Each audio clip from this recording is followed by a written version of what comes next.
I'm going to start you out with some ethics from Plato. So if you like Lord of the Rings, where we get the idea of the ring, the accuser ring from the Lord of the Rings is from Plato himself. Essentially, he asks, what if you have a ring that allows you to be invisible? What would you do then? That gets into metaphysics as well.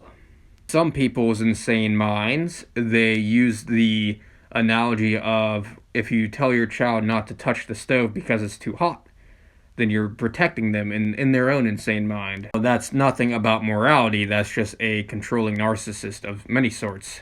Use their children as intellectual property like neo-Nazis do. It would be categorically an ethical neo-Nazi. If you do not want to be a neo-Nazi, then Plato is a good place to start. For Plato's construction of basic objective morality, he uses the term piety as axiomatic. And piety is a good conduct towards yourself and to the gods, to live a just life. This would be prayer to the gods and sacrifices and so on. And then the refrainment from the negation of what is a proper pious life. One could argue that the Ten Commandments from Exodus is a best format for that. For example, thou shalt not covet is a form of envy or a vice.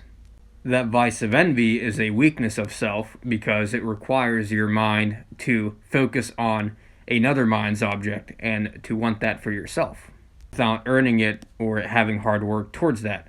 While the person whose object is coveted, they worked hard for that object, so it makes it their own object. So if one is envious, they have lived a framework life contrary to a pious life.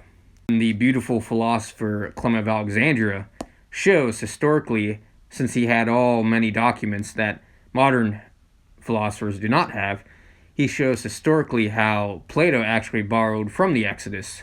Then the modern day accusations would be, well, he is simply a Christian who argues that, and that is where they end. That is not an argument at all. That is just part of our continental analytic philosophy, which negates or ignores what else is in front of reality. So their mind is not about everything else that is whole. So if you had invisibility or the ring, what would you do with that? Lord Sauron's power is based on a number of accusations. A pile of weaknesses to make one form. The leader of all vices. So, as Gandalf talks about, the spirit of Sauron endured. But when his body is destroyed in the first fight in Lord of the Rings, his spirit endures and takes on many other different forms, which talks about Plato's forms as well. Many do philosophy without realizing it, so if you do that anyway, you should do it here.